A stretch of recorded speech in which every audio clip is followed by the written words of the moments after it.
Aalisin ko na yung net cover nitong isang bayabas namin at ipupruning ko na rin siya dahil natapos na ang kanyang fruiting season. Ito yung aking pinaka-original na guava tree at nabili ko lang ito, sobrang liit pa, seedling pa lang siya. 2 years itong nakatanim sa pot doon sa dating bahay namin dahil maliit lang kasi yung backyard namin dati. At nung lumipat kami dito sa tinitirhan namin ngayon ay nilipat ko sa ground noong January 2022. At pagkatapos ng mga ilang buwan ay ang dami na nitong naibunga. At simula nung na-transplant namin ito sa ground ay very productive na ito every year. Marami na kaming naha-harvest dito. At marami nga pala ang nagtatanong sa inyo kung ano daw ang fertilizer na ginagamit ko, kung bakit maraming bunga yung aking mga bayabas. Actually, sa loob ng 3 years ay 1 time lang ako naglagay ng compost dito sa mga bayabas. Tapos every year ay nagpupruning kami ng aming mga bayabas dahil nakakatulong ito para ma-increase yung fruit production ng puno. At ipapakita ko ngayon sa inyo kung paano ako nagpupruning ng aking mga bayabas. May kagat.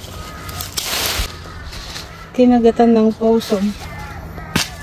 Hina-harvest ko na itong mga naiwan na bunga niya bago ko siya i-hard pruning. At ang una kong ipupruning ay itong pinakailalim ng puno. Inaalis ko yung mga maliliit na stems na tumubo dito sa kanyang mga main trunks dito sa may ilalim para malinis na tingnan at ma-open up yung airflow dito sa main trunk nitong puno. At pagkatapos niyan ay lilinisan ko naman itong loob. Inaalis ko lang yung mga nag-criss-cross at yung mga nag-overlapping na stems dito sa loob. I-open up lang natin itong canopy, itong center ng puno para makapasok yung sunlight. The more sunlight na nare-receive yung ating puno, the more na magiging productive ito. Itong mga nasilungan ng mga stems dito sa loob na hindi nakaka-receive ng sunlight ay hindi rin namumunga itong mga ito. At ang tawag sa mga ito ay mga palamunin. Dahil nasilungan ito at hindi maka-chlorophyll ay ni-use up nila yung energy ng plant. Kaya alisin na natin lahat yung mga unproductive na stems. Linisan ko lang dito sa gitna niya. Ang pruning ay parang annual health maintenance ng puno. Inaalis natin dito yung mga dead,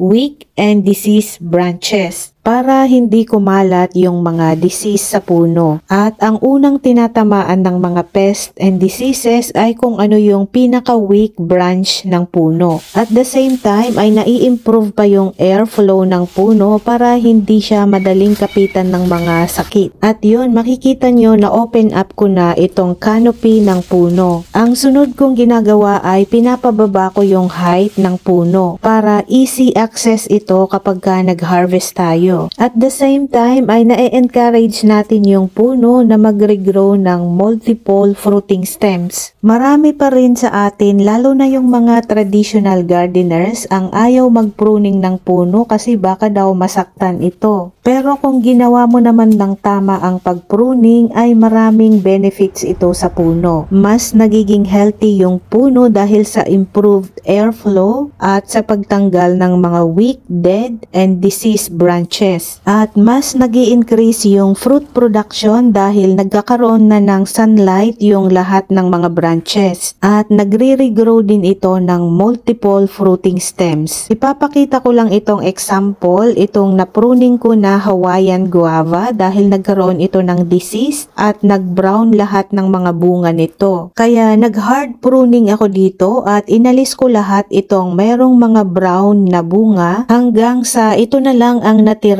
Mukhang kawawa ang kanyang itsura pero huwag kayong mag-alala dahil mabilis lang mag-recover ang mga bayabas. 2 months after ko mapruning ay bumalik na kaagad yung dating sigla nitong bayabas. At hindi lang yon, napakarami pa nitong mga flower buds. Sa isang stem na naprune ko ay merong bagong tumubo na 2 or more stems na merong mga flower buds. Ito yung sinasabi ko sa inyo na pruning will encourage ma-encourage new fruiting stems. At ito na yung final look ng aking puno pagkatapos ko siyang ma-hard pruning. Malinis na yung kanyang main trunk dahil tinanggal ko yung mga offshoots na tumubo dito. At kailangan ay maganda yung airflow nitong main trunk dahil ito yung malapit sa roots para hindi siya kapitan ng mga diseases. At na-open up ko rin yung gitna, yung pinaka-canopy ng puno para lahat ng stems ay nakaka-receive ng sunlight. At pinababa ko na rin yung height ng puno para mas madaling mag-harvest at para ma-encourage itong puno na mag-regrow ng new fruiting stems kagaya ng pinakita ko sa inyo kanina. At dito na nagtatapos, abangan nyo ulit sa susunod na video ang update ng ating puno.